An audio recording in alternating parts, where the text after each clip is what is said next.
Latinoamérica tiene el orgullo de presentar al historiador costarricense don Vladimir de la Cruz, una persona que conoce bien la historia de los cambios en nuestro país a lo largo del tiempo, los factores determinantes en esos procesos de cambio, y que nos puede arrojar una luz importante en este momento de crisis que estamos viviendo. Don Vladimir, es un gusto tenerlo aquí. Yo le voy a hacer algunas preguntas, pero usted va desarrollando las cosas como le parezca. ¿Cuáles fueron los movimientos sociales y los círculos de pensamiento más relevantes que dieron origen a la Segunda República en los años 50 del siglo pasado? Bueno, nosotros llamamos, para quien nos oye y nos ve, el periodo de la Segunda República a partir de 1948. Hubo, en teoría, una llamada Primera República, que nunca se llamó Primera República, que surgió la fundación de la República en 1848 con el doctor José María Castro Madrid, que era uno de los hombres liberales más importantes de mediados del siglo XIX, un hombre público de extraordinaria presencia institucional en el país, y desde allí se forjan, digamos, los valores costarricenses de nuevo tipo, digámoslo así, frente a lo que traíamos en herencia colonial. Y a partir de allí también cobra fuerza el movimiento liberal en ideas políticas en Costa Rica, hasta que a finales del siglo XIX, en 1890, se forman los partidos políticos en Costa Rica que antes no existían. La gente se identificaba por ideas políticas frente al ideario liberal, liberales, frente a un ideario conservador, conservadores, pero nunca se desarrolló en Costa Rica un partido conservador al estilo de cómo se desarrollaron en Centroamérica, sino que dentro de la misma gama de liberales habían conservadores. Y había a veces conservadores, así mismo llamados conservadores, que eran más liberales que otros liberales que se consideraban liberales, que podían ser conservadores, porque era una mezcla de valores. Pero al final, orden, progreso, libertad fueron los valores, digamos, que impulsaron ese desarrollo del Estado después de 1890. Y desde 1871, una constitución muy poderosa, la constitución de ese año, que llega hasta 1949, le da una gran estabilidad al país por varias razones. Una, razones políticas, porque se distribuye poder. En esa época el poder se concentraba fundamentalmente en el poder ejecutivo, pero a partir de allí se fortalece el régimen municipal, y al fortalecer el régimen municipal alivia, digamos, la lucha por el poder central. Y entonces hay un alto nivel de estabilidad política. Desde 1847 en adelante, casi que podríamos decir que con regularidad hubo cambios de gobierno cada 4 años. Excepcionalmente hubo algunos cambios por ahí, más cortos, interrupciones de gobiernos o algo así, pero una estabilidad de esa naturaleza es muy poderosa para desarrollar un país. Y si hay un ideario político como era el movimiento liberal de orden, progreso y libertad, exaltación de libertades individuales, exaltación del individuo, exaltación de los derechos individuales y una construcción del Estado muy poderosa que empieza a darse en esa dimensión. Los liberales no levantaron banderas sociales de ningún tipo, y eso influye para que justamente a finales del siglo XIX y principios del siglo XX sean los sectores sociales mismos, obreros, artesanos, trabajadores, que empiezan a formar sus primeras organizaciones, sociedades mutualistas de mutuo apoyo, de mutuo auxilio, sociedades de artesanos, de trabajadores y de obreros, que en la transformación económica que sufre el Valle Central en Costa Rica entre 1890 y 1912, y en ello la transformación de la capital, donde se construyen dos grandes barrios, el barrio Amón y el barrio Aranjuez, con un proceso donde ya había surgido la electricidad en Costa Rica en 1880, y se inicia una electrificación pública en 1884, siendo la ciudad de San José la tercera ciudad iluminada del mundo después de París y Nueva York. Y a finales del siglo ya teníamos electricidad en las principales ciudades del Valle Central, y el Teatro Nacional, que es un emblema en Costa Rica, símbolo nacional muy importante, se construye en 1897 con electricidad incluida. Y ahí está la gran araña gigante en el teatro que ahí está. Entonces, eso eran las transformaciones importantes, y surgen los sindicatos y las ligas de obreras superando las viejas organizaciones artesanales de los talleres artesanales porque se desarrollan las fábricas de textiles, de gaseosas, de cervezas, de leche, un montón de cosas que empiezan a aparecer nuevas totalmente, tipografías por montones, la prensa diaria empieza a surgir en 1886 en Costa Rica, hay una prensa social obrera que son más de 100 periódicos que circulan entre 1890 y 1912, algunos de ellos hasta por una duración de 4 años, Hoja Obrera, por ejemplo, y otros. Entonces hay una fuerza ahí vital muy importante, trabajadores que empiezan a independizarse mentalmente de los sectores patronales. Se trata de fundar una Confederación Obrera Centroamericana en 1896, un Congreso Obrero Centroamericano en 1911, un Congreso Obrero Panamericano en el que participa Joaquín García Monge representando el movimiento obrero en la constitución de la Confederación Obrera de ese año. En fin, hay una parte muy importante de ese tipo donde intelectuales de tradición liberal, pero antioligárquicos, ¿verdad?, empiezan a surgir. Y ahí hay un movimiento en ese sentido novedoso. Por un lado, el movimiento liberal clásico y por otro lado, un movimiento que venía de intelectuales ligados a la educación, como fueron los maestros Joaquín García Monge, Carmen Lira, José María C. León Brenes, el autor de la letra del himno nacional, Omar Dengo y los científicos Jiménez Rojas y otros, que impulsan un pensamiento crítico de poder y empiezan a criticar a la oligarquía dentro de un proyecto nacional, de desarrollo nacional. No habían todavía ideas socialistas en desarrollo en Costa Rica, ni mucho menos, aunque sí había vínculo, digamos, con el movimiento obrero español, con Pablo Iglesias, que lo tratan de traer en 1901 a Costa Rica, con Luis Emilio Recabarren, el gran dirigente del movimiento obrero chileno. En 1909 y 1908 hay una comunicación directa con la Confederación Revolucionaria Obrera de México. Es nada menos que José María C. León Brenes, el autor de la letra del himno nacional, que 10 años antes había ganado por concurso la letra, es el que tiene el contacto con los dirigentes anarquistas, obreros, los hermanos Flores Magón de la Revolución Mexicana. Entonces hay un flujo ahí muy importante. Y después, por la crisis de la Primera Guerra Mundial, se produce quizás la primera ruptura institucional muy importante con el viejo liberalismo. ¿Por qué? Porque ingresa al Poder Ejecutivo un hombre joven, bastante joven, Alfredo González Flores, que en medio de la crisis de la guerra asume el poder con una visión transformadora para resolver los problemas de la crisis. Entonces impulsa un Banco Internacional de Costa Rica de carácter nacional que controla la banca privada en ese momento, pasa a ser banco emisor, que ese papel emisor lo tenían los bancos privados autorizados para emitir dinero, les mete un encaje mínimo legal con el cual les obliga a hacer una reserva de dinero para poder financiar obras públicas y otras cosas, y establece una reforma tributaria muy importante con el eslogan de que el rico pagara como rico y el pobre como pobre, impulsa desarrollo rural, desarrollo para fortalecer hipotecas en las zonas rurales, en fin, hace una reforma verdaderamente asombrosa, prohíbe la exportación del oro y la plata, se opone a un proyecto militar que había de carácter regional del Caribe de los Estados Unidos para transformar los ejércitos tradicionales de la época en guardias nacionales modernas, que eran nuevos ejércitos. Alfredo González Flores se opone a eso.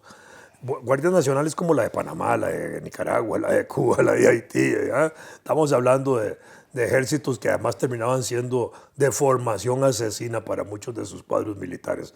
Alfredo González Flores se opuso a eso. Bueno, y eso conduce a un golpe de Estado en el sentido de que le interrumpen el proceso político de él, un año antes de que se acabara. Tenemos una dictadura de 2 años, del 19 al 20. Se trata con esa dictadura de impulsar una constitución bastante moderna para su tiempo, donde incluso se metía un capítulo, un artículo, el artículo número 10, sobre aspectos sociales y de seguridad social, que hoy podríamos considerar que ese fue el antecedente inmediato constitucional de las reformas sociales que conducen a la seguridad social en Costa Rica como sistema nacional de salud. Bueno, pero esa constitución cayó con la dictadura, regresamos al liberalismo y el movimiento obrero que había surgido es el que levanta las banderas sociales, ahora sí de nuevo tipo, porque ya en el siglo XX aparecen otras corrientes. Por un lado está el impacto de la encíclica Rerum Novarum en Costa Rica. El obispo Til, nuestro segundo obispo católico, reproduce con un documento propio que se llamó en la carta número 30 pastoral sobre el justo salario de los obreros campesinos y desposeídos de bienes de fortuna, donde defendía el derecho a huelga, el derecho a la organización sindical y el derecho a un justo salario. Y ahí empieza, digamos, la doctrina social cristiana a manifestarse a finales del siglo XIX. Hay un grupo de intelectuales importantes que abrazan esa doctrina, fundan un periódico, La Justicia Social, intentan desarrollar un partido, Unión Católica, que aducía factores religiosos para convocar a elecciones y al pueblo, y le proscriben el partido porque se señala que por razones religiosas no se podía hacer propaganda política. Y desde esa época hasta hoy, digámoslo así, los católicos no pueden organizar partidos políticos, porque después de 1970 sí se empiezan a organizar partidos de orientación cristiana no católicos. La Alianza Nacional Cristiana de Fernando Ramírez en el 70 inicia ese proceso, al punto de que ya en 1998 los no cristianos, los no católicos empiezan a elegir diputados. Y hoy son una fuerza, yo diría, muy negativa en el desarrollo institucional del país, porque son una fuerza demasiado conservadora y calculista desde el punto de vista del cálculo político, de ver qué sacan ellos con los votos que tienen en el Parlamento. Y entonces no contribuyen a una visión nacional de desarrollo, ni a una visión unitaria de país, ni a un proyecto político nacional. Y tienen más bien un proyecto político religioso. Pero volviendo a esa época de los 40, ¿qué fue lo que...? Bueno, ahí vamos.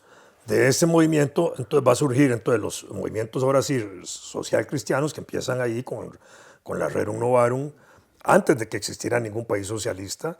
Cuando existe ya la Rusia en el 17 y la Unión Soviética en el 22, aparece el Código Social de Malinas del cardenal Mercier, muy importante, que influye muy decisivamente en un presidente que es uno de los que va a impulsar las grandes reformas de la década del 40, que es Rafael Ángel Calderón Guardia, que se educa una parte en la Universidad Católica de Lovaina y otra parte en la Universidad Libre de Bruselas. Entonces ahí se desarrolla una fuerza ya social cristiana junto con el padre Jorge Bolio, que desarrolla un partido, el Partido Reformista, que tiene una gran cantidad de planteamientos sociales muy importantes. Aparece Aniceto Montero, que es un médico graduado en París, junto con otros dos grandes médicos del país, Clorito Picado, un sabio extraordinario, internacionalmente reconocido, precursor de los estudios de la penicilina a nivel mundial y además uno de los hombres que más desarrolló los sueros antiofídicos. Y hoy tenemos el Instituto Clodomiro Picado, que es un instituto de fama mundial que compite con el de Brasil, con el de Butantan, en términos de los estudios que se hacen en ese sentido. Y Clorito y Aniceto, que se desarrolla como un personaje que llega a dirigir el Hospital de la Lepra en Costa Rica, pero además es el que trae las ideas socialistas de tipo comunista, leninista, ligado al movimiento obrero internacional de la Segunda Internacional y propiciador, ahora sí, de las ideas comunistas. Cuando muere Lenin es el que desarrolla movimientos de duelo y manifestaciones de duelo del movimiento obrero costarricense por la muerte de Lenin.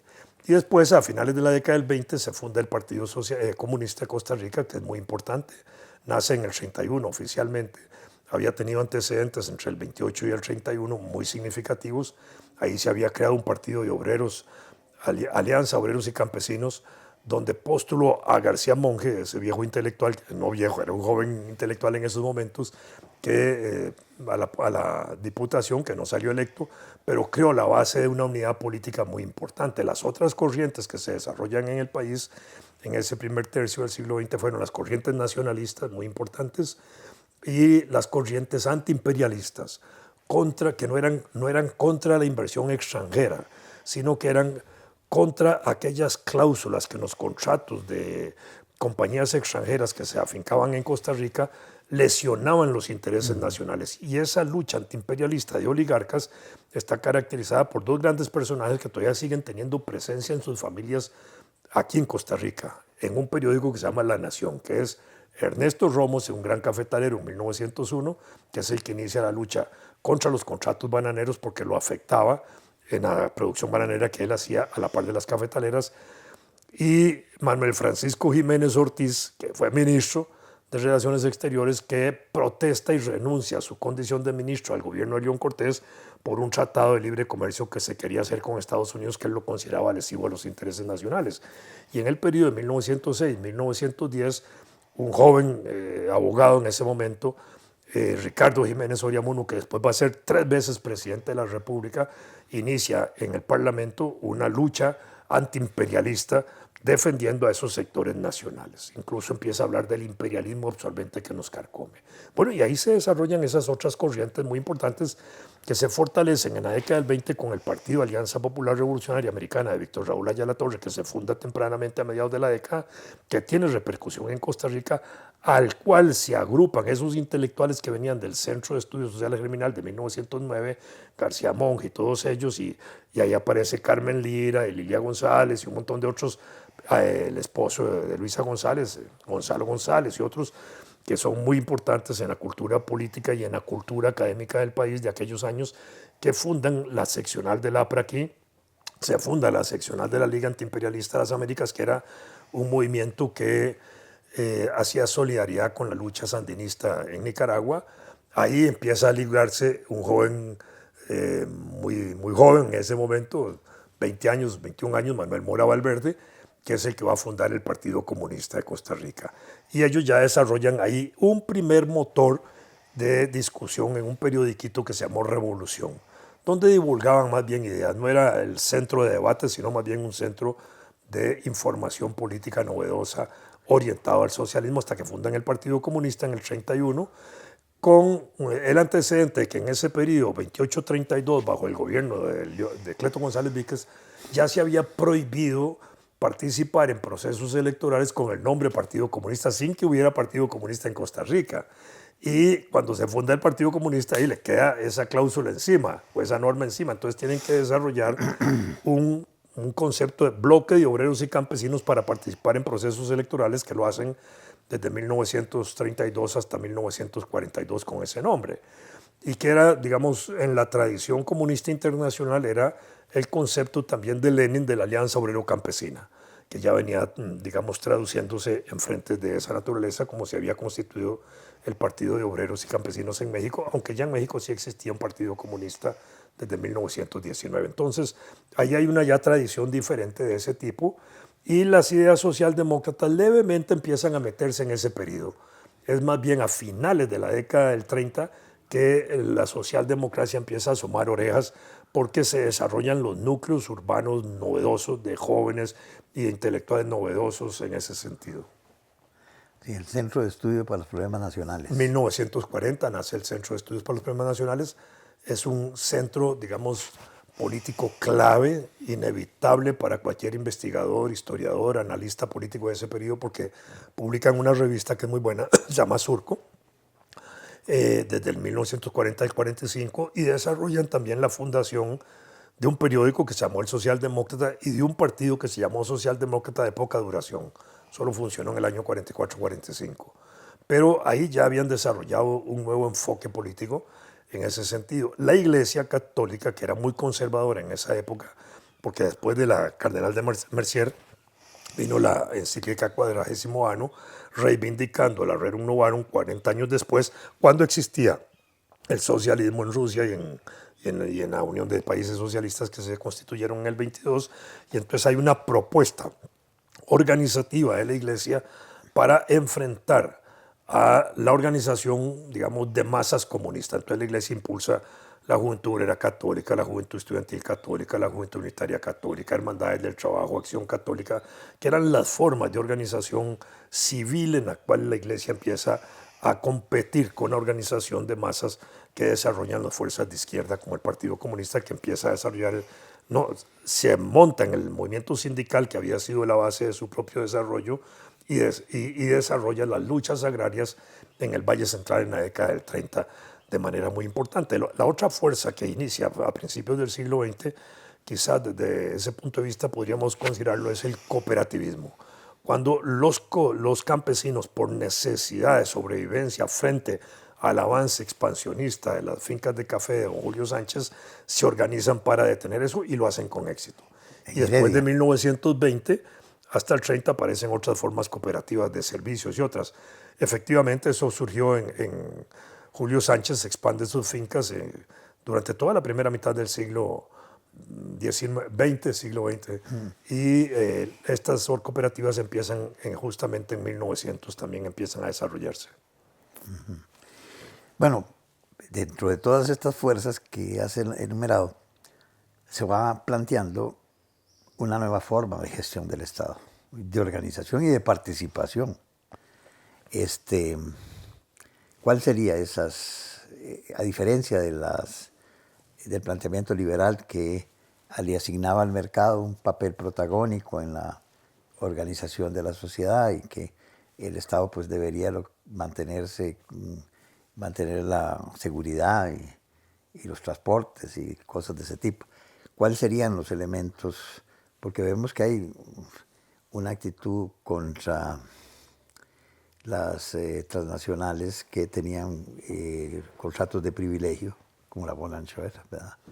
Y entonces, ¿qué es lo que proponen?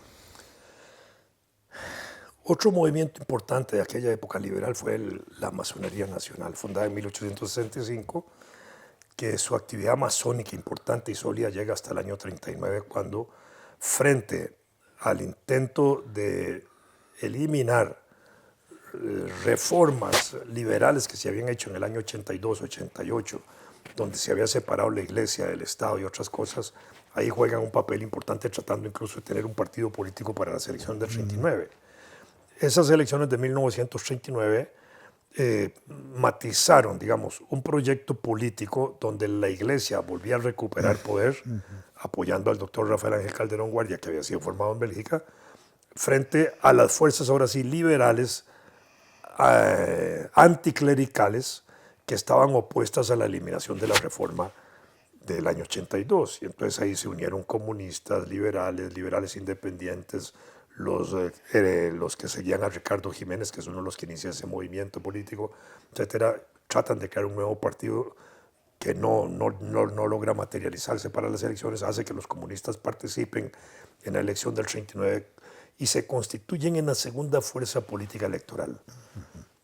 11% de votos contra un 88% del ganador. Y ahí inicia la década del 40, cuando arranca también la Segunda Guerra Mundial. Y la Segunda Guerra Mundial va a ser el parteaguas en ese sentido, porque también va a poner en presencia continental y mundial, me imagino, a Keynes por un lado, a Roosevelt con otro, las políticas de la buena vecindad que empiezan a desarrollarse en ese momento, la política del intervencionismo en el Estado, el del Estado intervencionista en la administración de recursos naturales y públicos, etcétera, para sacar adelante los países en medio de la crisis. Y nosotros entramos en ese proceso. Y el gobierno de Rafael Ángel entra así.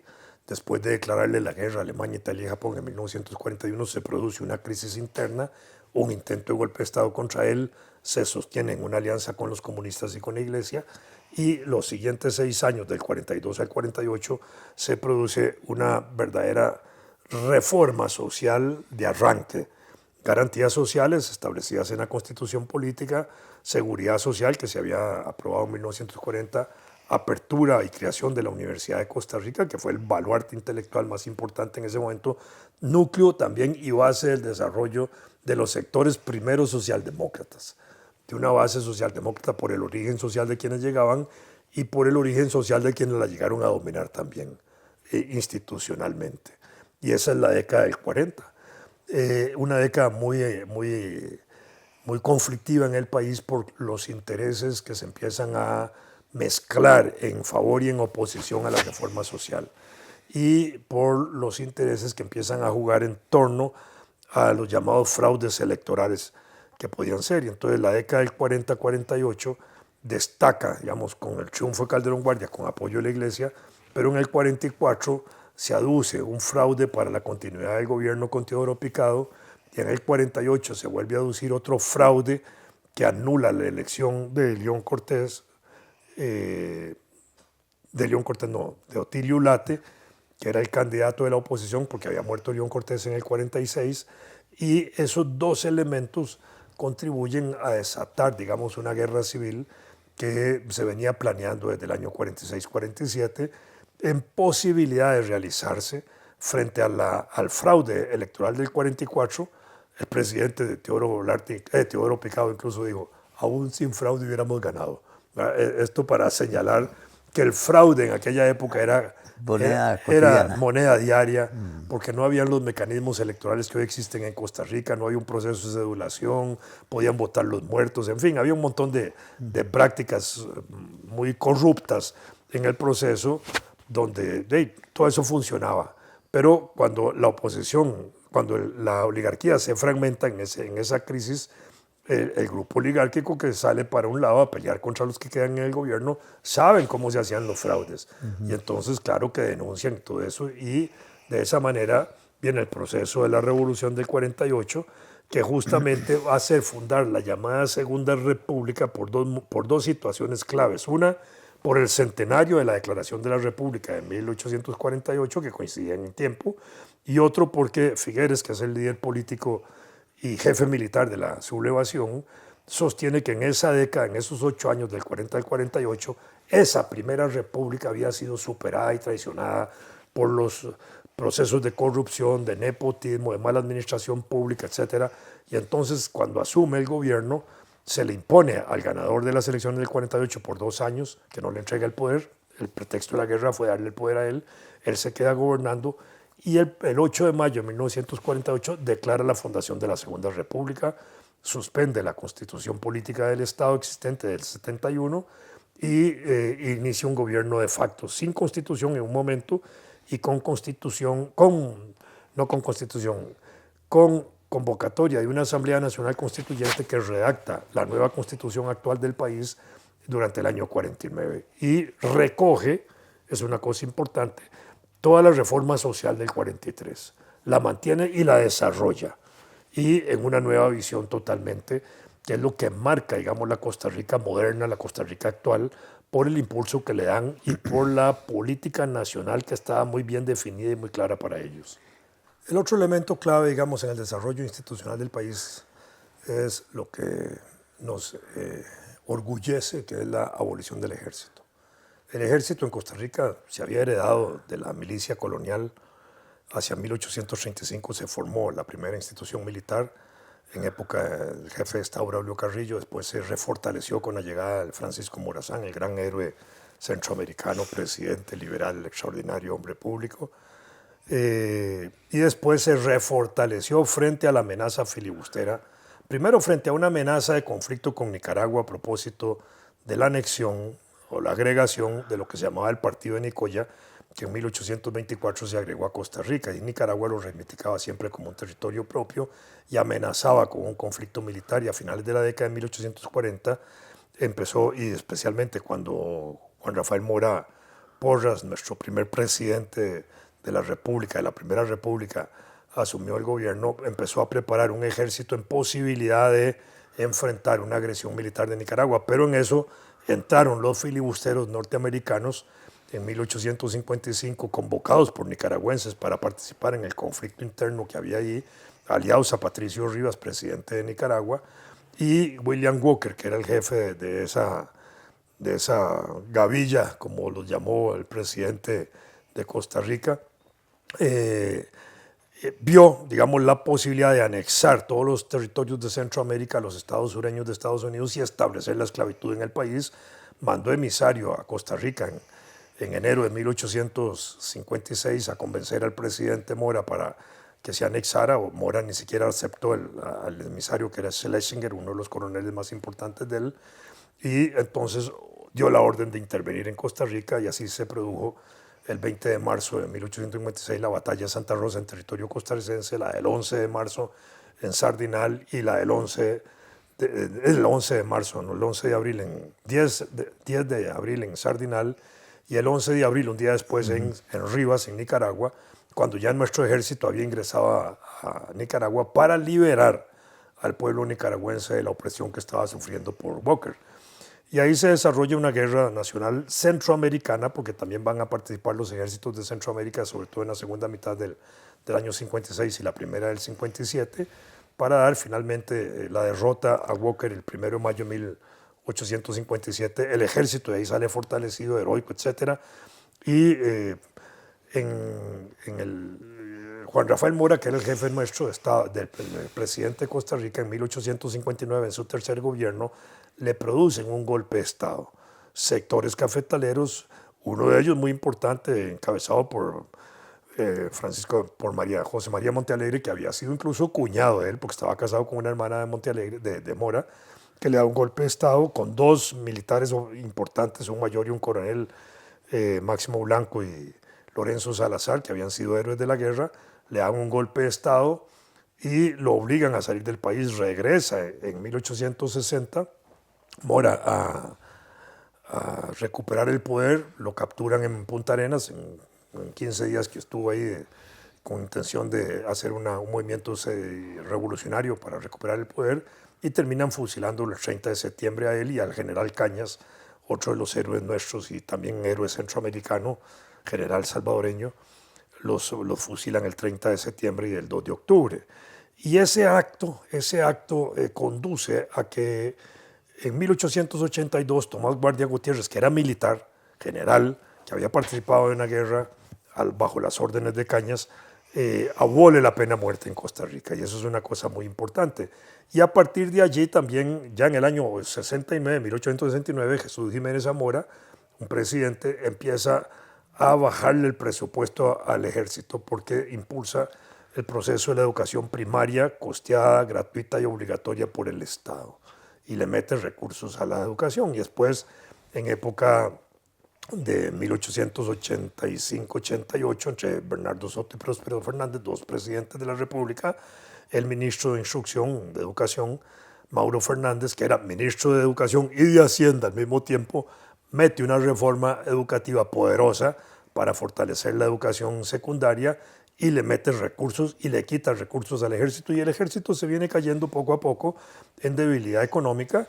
1902, 1903 todavía se hace una reforma simbólica pero muy importante. El escudo nacional tenía dos cañoncitos en la base, se los quitan para ir eliminando todos los vestigios de militarismo que habían.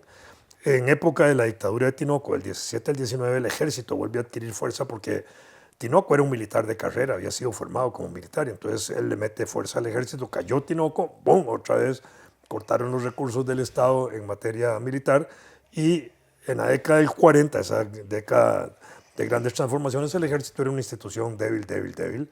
Y la revolución de 1948, Figueres toma la decisión de eliminar el ejército, pero ya habían habido dos iniciativas de dos diputados en 1946, uno de ellos Fernando Lara Bustamante, que habían propuesto la eliminación del ejército.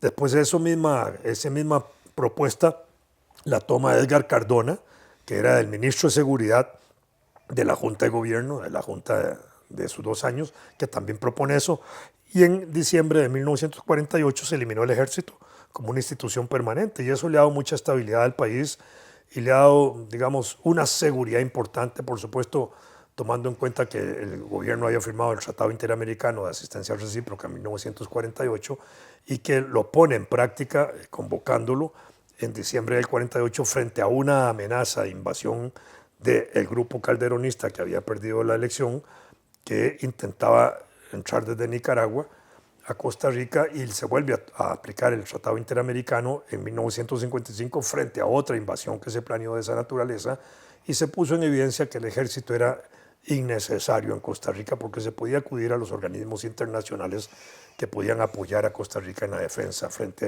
a situaciones de ese tipo. Muy bien, pero además de que se abolió el ejército, se crearon nuevas instituciones. Bueno, porque la abolición del ejército va a permitir tener recursos ahora que se destinaban a lo militar para fortalecer otras instituciones. Y aquí viene la reforma institucional de Figueres. La nacionalización bancaria, muy importante. ¿Por qué? Porque elimina toda la banca privada, vuelve a mantener el encaje mínimo legal que había establecido Alfredo González Flores, porque el encaje mínimo legal obligaba a que los bancos hicieran un informe diario de movimiento de dineros y al mismo tiempo una reserva diaria podía oscilar entre el 5 y el 15%, es más o menos como ha oscilado el encaje mínimo, que es un encaje, es una reserva de dinero que la tienen que tener los bancos para garantizar a sus usuarios y clientes, pero también porque le da disponibilidad al gobierno de usar el encaje mínimo legal para aquellos proyectos de crédito que no son fáciles para la actividad privada, que son los proyectos de crédito en el sector agrario, porque el sector agrario es muy frágil, está sujeto a inundaciones, a calamidades naturales, etc. Entonces, la banca privada no le gusta prestarle a los agricultores, entonces el Estado asume un papel muy poderoso allí. Con las reformas del 36 bancarias de las cooperativas, se impulsa un proceso cooperativo muy poderoso con el banco. Eso lo impulsa los gobiernos, la Junta de Gobierno y después los primeros gobiernos de Figueres de 1953 al 58 y los de la socialdemocracia en el país en ese momento, que impulsan ese tipo de proyectos. Crea la nacionalización del ICE, el Instituto Costarricense de Electricidad. Hasta ese momento la electricidad era privada en Costa Rica, venía por los contratos de la Electric Board and Share y otras compañías que habían creado ahí. Ya habían habido movimientos orientados a la nacionalización eléctrica, pero es Figueres el que asume ese papel y impulsa la construcción de represas hidráulicas muy importantes, y entonces con represas, con agua, con electricidad en manos del Estado empiezan a abrir trochas para llevar electricidad, y detrás de cada poste de la electricidad entraba el Seguro Social, que había sido aprobado en el 43, que había sido fortalecido en el 48, y empieza a desarrollarse eso, empiezan a meterse también más escuelas en la zona rural. Figueres hace una reforma educativa en el año 56 muy importante que le permite eso. Se lleva la modernización a la zona rural del país, se evita la migración campo-ciudad, se mejoran las condiciones de vida en el campo, se mejoran las condiciones de vida en la ciudad, se impulsa, venido de la época anterior de las casas baratas de Calderón Guardia, el Instituto Nacional de Vivienda y Urbanismo, con la intención también de desarrollar vivienda social urbana, clases medias clases medias rurales y sectores rurales, y se inicia una verdadera transformación importante. Entonces, con educación, como la reforma educativa de Lalo Gámez, la electricidad y las políticas sociales que iban detrás de todo eso, empieza a mejorarse la calidad de vida del país. Y por otro lado, porque el Estado que empieza a desarrollarse a partir de esa fortaleza institucional que le dan las reformas sociales, que se traducen en fortalezas institucionales, en ministerios, en institutos orientadores de esas políticas sociales, se empieza a desarrollar una contratación de mano y obra en el Estado muy poderosa. Y el Estado llegó a ser un gran empleador público. No solo va a ser empresario inicial de esas instituciones generadoras de riqueza social, sino que va a ser el gran empleador de la vida social. Y entonces va a hacer surgir con más fuerza a las clases medias y las medias urbanas. Muy bien, y todo esto que hizo florecer Costa Rica, porque además fue una época muy difícil, tuvimos la tasa de crecimiento de población más alta del mundo, 5 y pico, ¿verdad? En los años 50. Era válido. Sí, pero... con ese progreso se podían tener chiquitos. Bueno, pero, porque en la tradición agrícola de Costa Rica, las familias eran muy numerosas. Sí. 9, 10, 11 hijos. Pero yo recuerdo, yo salí del país en el año 65. Había mucha gente descalza. En el 71 ya eso no existía, ¿verdad? Cuando yo regresé de mis estudios. A pesar de que en 1956 se había anunciado en época de Figueres que el país estaba calzado a nivel escolar, ¿no? Pero aún así persistía la gente descalza, por supuesto que sí. Todavía hoy uno ve en algunas zonas rurales gente descalza por otras condiciones, por pobreza actual. Entonces, ¿qué fue lo que pasó? Porque el héroe del desarrollo en esa etapa era el empleo público. Yo trabajé 5 años en el Banco Nacional, en diversos departamentos. No es que no hubieran algunas cosillas un poco oscuras, pero en general había una gran moral y una gran control sobre los bienes públicos, y se podía decir que las instituciones públicas eran el héroe del desarrollo. ¿Qué pasó? Que ese héroe del desarrollo fue decayendo y llegó a un momento en que colapsó ese modelo de Estado. Yo diría que ese modelo de desarrollo estatal fue muy importante y muy válido hasta finales de la década del 70, hasta el 78, pero más particularmente casi que hasta el 70, digámoslo así. Porque además eso se fortaleció con una alianza, digamos, desde el punto de vista de gobierno y trabajadores organizados. El gobierno impulsa la organización sindical en el sector público para debilitar, digámoslo así, y para impedir la presencia de los sindicatos comunistas, que venían de una tradición agraria y una tradición urbana artesanal más bien, y en el desarrollo del movimiento sindical después de la Revolución del 48, el temor fundamental de quienes habían ganado el poder y lo empezaron a ejercer era que se desarrollaran los sindicatos comunistas o de influencia comunista en el sector público. Entonces impulsan ellos la organización sindical, ya la habían impulsado desde los años 40 con Monseñor Sanabria y con Benjamín Núñez, que había fundado la Confederación de Trabajadores de Costa Rica, Rerum Novarum, y que se había dividido en el 48 y que después se dividió otra vez en el 58, dando orígenes a los sindicatos cristianos y a los socialdemócratas como los conocemos hoy. Entonces, en ese periodo se fortalece mucho la presencia sindical y esa presencia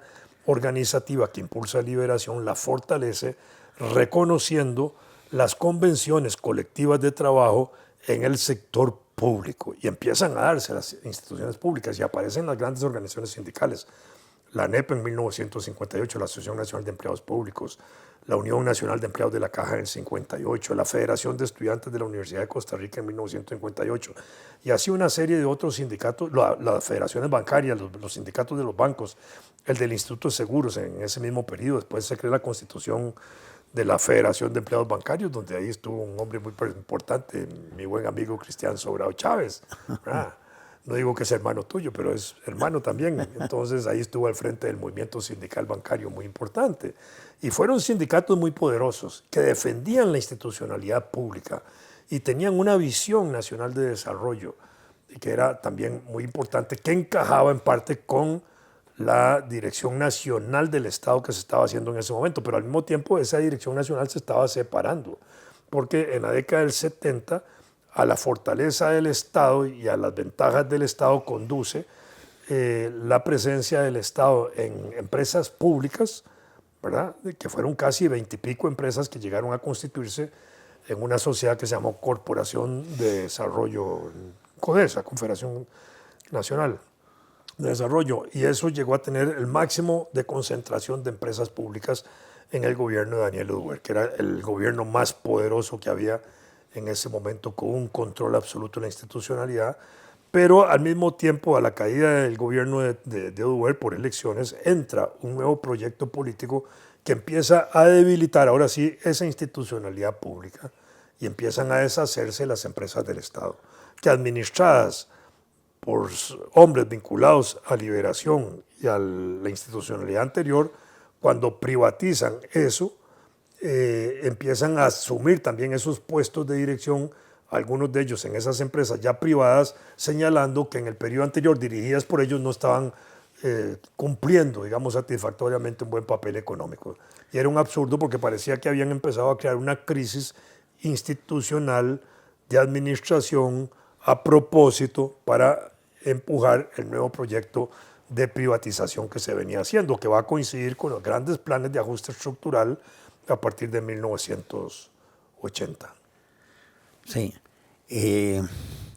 Bueno, dentro de CODESA hubo grandes empresas que se privatizaron y siguieron funcionando bien, pero hubo otras que no fueron un desastre. Sí, claro. Que fueron el negocio de transformar a políticos en empresarios que se enriquecían simplemente montando el proyecto. Bueno, la Universidad Nacional, donde vos y yo trabajamos, hizo estudios muy importantes que se tradujeron en aquellos libros de políticos y empresarios y de empresarios políticos, donde se analizaba muy bien esa crisis.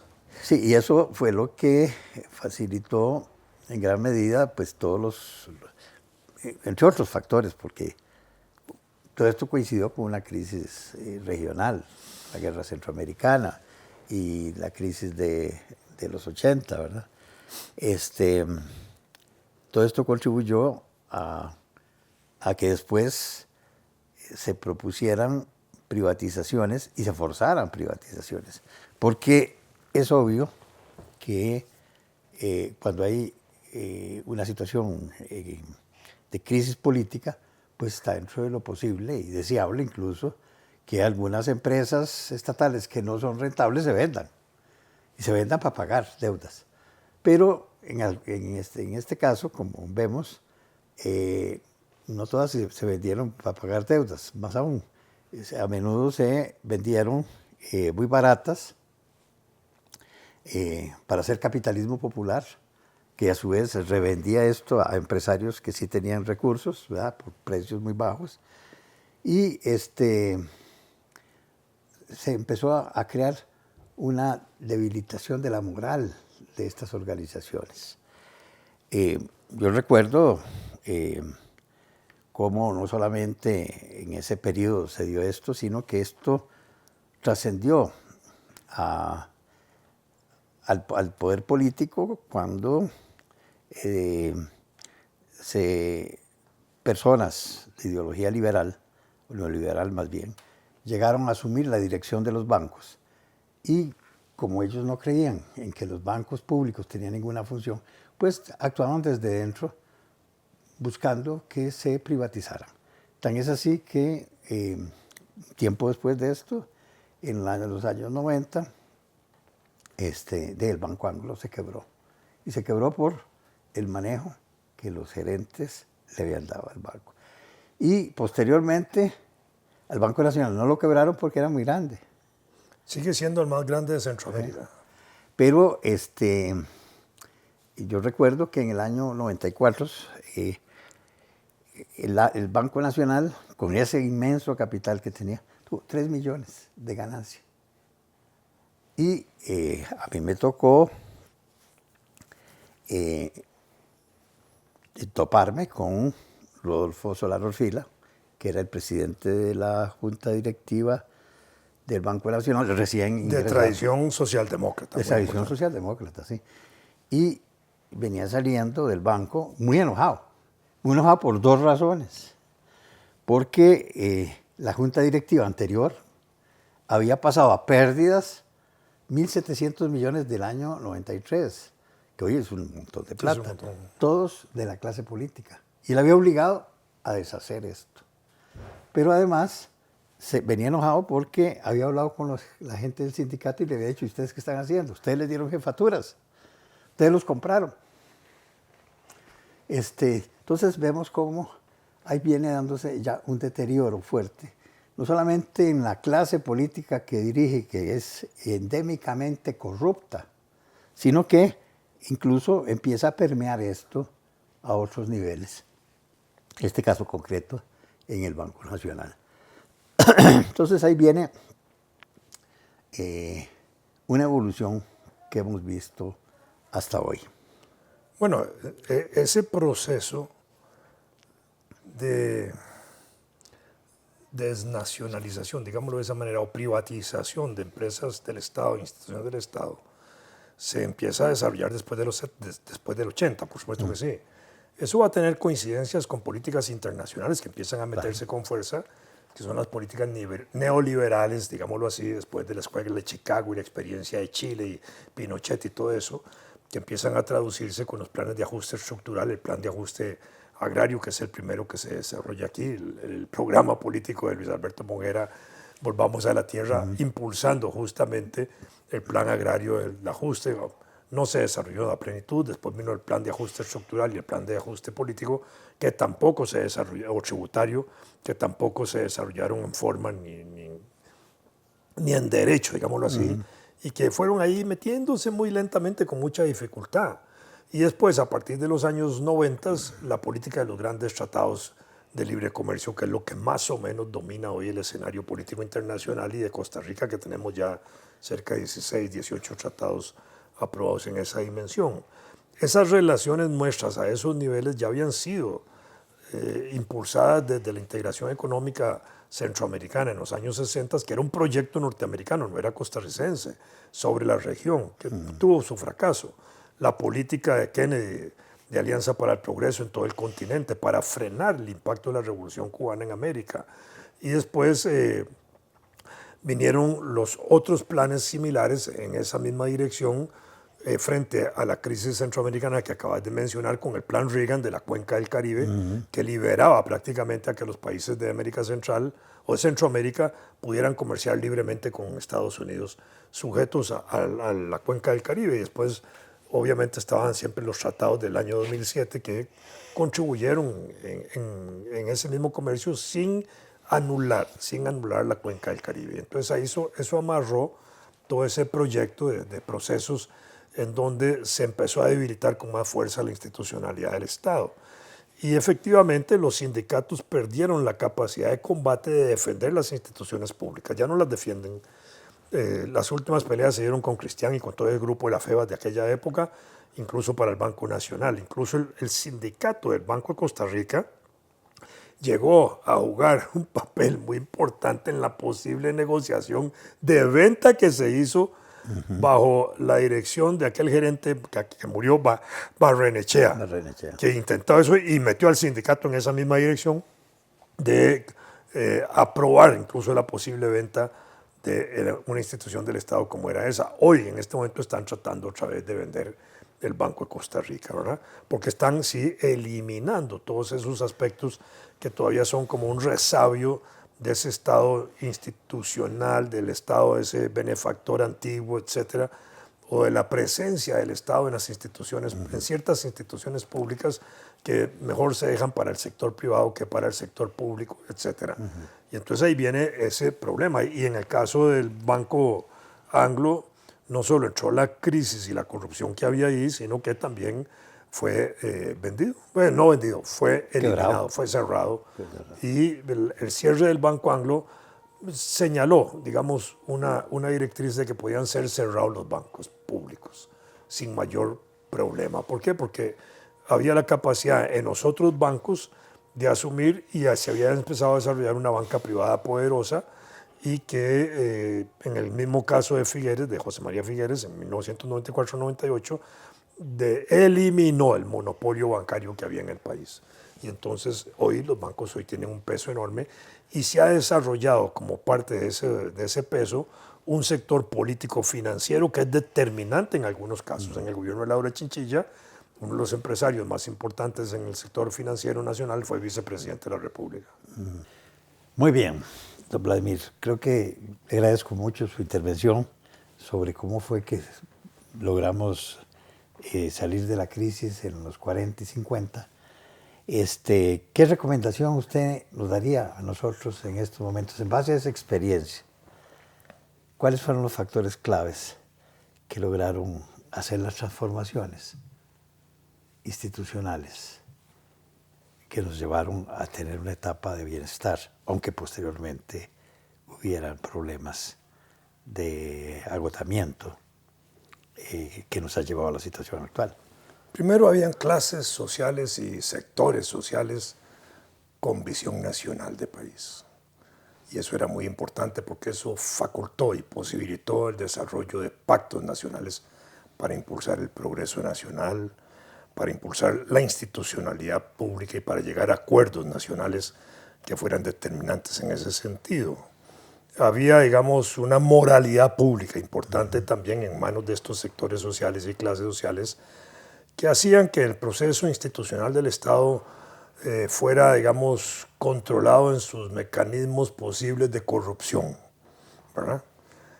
Que fue un elemento también importante. Y fueron también el fortalecimiento de los mismos sectores sociales y de los partidos políticos como instancias de representación ciudadana, muy importantes, que hoy se han debilitado. Y no solo se han debilitado, sino que los han venido debilitando con una campaña pública en deterioro del papel de control y de contrapeso que pueden tener en el ejercicio del poder público cuando hoy se han entronizado más bien grupos a la estructura política que cuestionan ese desarrollo institucional del país del pasado, que achacan a los dirigentes de ese desarrollo institucional todos los males del país, cosa que no es así, porque también todo lo bueno de este país habría que asumírselo a ellos. Han empezado a destruir y a socavar las bases de la institucionalidad democrática, socavando el debilitamiento de los poderes públicos el ataque a los poderes públicos, el ataque a los órganos de control público, ciudadano e institucional, el ataque a los líderes de partidos políticos tradicionales y no tradicionales, a todo el que critique la estructura del Estado empiezan a golpearlo y han empezado a fundamentar una especie de desarrollo de un populismo de nuevo tipo que está surgiendo en el país, que se asocia en mucho a la penetración del narco en la vida institucional del país, del comercio y tráfico de drogas en el país, que invade las esferas públicas y del gobierno de manera determinante hoy. Creo que estos son como elementos muy sustantivos que están en el orden del día. Ya hace falta en ese sentido un proyecto nacional unitario, un proyecto político unitario, una situación en la cual los sectores interesados en mantener el desarrollo democrático de Costa Rica y profundizarlo más fuertemente, logren plantear una ruta hacia el futuro en medio de este panorama internacional. Porque el panorama internacional de globalización que tenemos, a mi modo de ver, solo se puede fortalecer desde el punto de vista nacional si enriquecemos, si consolidamos y fortalecemos también los valores nacionales. No solo los valores cívicos ciudadanos, sino los valores morales nacionales. Los 34 países que forman la Unión Europea hoy están fortalecidos en el interior de cada uno de esos países por el fortalecimiento de sus regionalismos, de sus culturas tradicionales, de su folclore, etcétera, porque es lo que hace también vivir las comunidades más sólidamente, con visión nacional, de comunidades regionales o nacionales y colectivas a nivel de la Unión. Nosotros tendríamos que avanzar en esa dirección. Aquí hay, curiosamente, como un empeño en destruir todas esas condiciones de unidad nacional y crear un caos que no le favorece ni a la democracia, ni al desarrollo, ni al progreso del país. Creo que estas son las tareas como más urgentes de atender, porque si no este va a ser un país copado por el narcotráfico y lo que va a haber es un narcogobierno y un narcoestado. Muy bien. Muchísimas gracias por su intervención. Tendremos una siguiente sesión sobre cuáles son esos cambios. ¿Cuáles son esas medidas que tenemos? Bueno, tenemos la Constitución Política, sus artículos fundamentales, el 50, el 11 y otros que son determinantes para sostener y fomentar ese camino. Muy bien. Muchísimas gracias.